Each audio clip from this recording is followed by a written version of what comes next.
അവിടെ bus crane ഉയർത്തി കഴിഞ്ഞിരിക്കുന്നു. നമുക്ക് ഇംതിയാസിലേക്ക് കൂടി ഒന്ന് പോകാമെന്ന് തോന്നുന്നു. ഇംതിയാസ്, ബസ് ഇപ്പോൾ അവിടെ ദൃശ്യങ്ങൾ കാണാൻ സാധിക്കുന്നുണ്ട്. നേരെ ആയിട്ടുള്ള അവസ്ഥയിലേക്ക് എത്തിച്ചിട്ടുണ്ട് ക്രെയിൻ.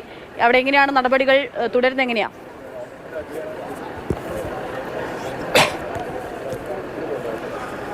അക്ഷയ സൂചിപ്പിച്ചതുപോലെ തന്നെ നമുക്ക് ദൃശ്യങ്ങളിൽ വ്യക്തമായി കാണാം ആ ബസ് ക്രെയിൻ ഉപയോഗിച്ച് ഉയർത്തിക്കഴിഞ്ഞിരിക്കുന്നു.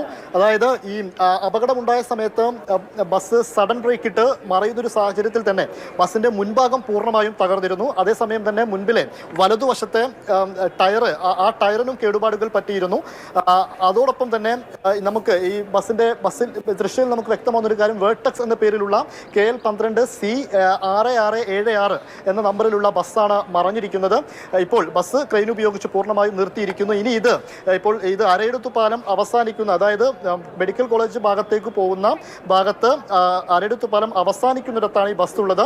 ഈ ബസ് ഈ റോഡിൽ നിന്ന് പൂർണ്ണമായും മാറ്റിയാൽ മാത്രമേ അരയിടത്തുപാലത്തിലൂടെയുള്ള ഗതാഗതം പുനഃസ്ഥാപിക്കാനാവൂ. ഈ സമയം അപകടം നടന്ന ഉടൻ തന്നെ ഈ പാലത്തിലൂടെയുള്ള ഗതാഗതം പൂർണ്ണമായിട്ടും നിരോധിച്ചിരിക്കുന്നു. സർവീസ് റോഡ് വഴിയാണ് ഇപ്പോൾ വാഹനങ്ങളെല്ലാം പോലീസ് കടത്തിവിട്ടുകൊണ്ടിരിക്കുന്നത്.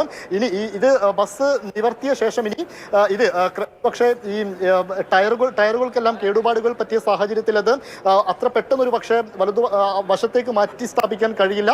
അതുകൊണ്ട് തന്നെ മറ്റു വാഹനങ്ങളോ അതല്ലെങ്കിൽ കയർ വെച്ച് വലിച്ചോ ഒക്കെയാണ് തൊട്ടപ്പുറത്തേക്ക് ഈ ബസ് മാറ്റുകയും ചെയ്യുക. അതിനുള്ള നടപടികളാണ് ഇപ്പോൾ പുരോഗമിച്ചുകൊണ്ടിരിക്കുന്നത്.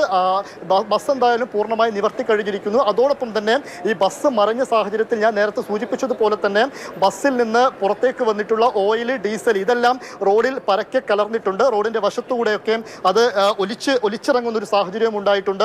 അതുകൊണ്ട് തന്നെ എത്രയും പെട്ടെന്ന് തന്നെ അത് ഈ ഫയർഫോഴ്സിന്റെ വാഹനമെല്ലാം എവിടെയുണ്ട് ആ യൂണിറ്റ് ഉപയോഗിച്ച് അതെല്ലാം പൂർണ്ണമായിട്ടും കഴുകിക്കളയുക, അവിടെ ക്ലീൻ ചെയ്യുക എന്നൊരു ദൗത്യമാണ് രണ്ടാമത്തേത്. അതും ഇപ്പോൾ ഈ ബസ് ഇവിടെ നിന്ന് മാറ്റിക്കഴിഞ്ഞാൽ ഉടനെ തന്നെ ആ നടപടികളിലേക്ക് ഫയർഫോഴ്സ് ഉദ്യോഗസ്ഥർ കടക്കുകയും ചെയ്യും. എന്നാൽ മാത്രമേ ഗതാഗതം പുനഃസ്ഥാപിച്ച് മറ്റൊരു അപകടം ഉണ്ടാവാത്ത തരത്തിലേക്ക് അപകടമുണ്ടായത്. എന്തായാലും അപകടശേഷം ആ ബസ് അവിടെ താറുമാറായ രീതിയിലായിരുന്നു ഉണ്ടായത്. ഇപ്പോൾ ബസ് ഉയർത്തിക്കഴിഞ്ഞിരിക്കുന്നു. ഇനിയിപ്പോൾ പരിക്കേറ്റവർ ആശുപത്രിയിലുണ്ട്. അതിൽ ഒരാളുടെ നില ഗുരുതരമാണ് എന്നുള്ള വിവരങ്ങളാണ് ലഭ്യമാകുന്നത്. ഏകദേശം 30ഓളം ആളുകൾ ആ ബസ്സിലുണ്ടായിരുന്നു.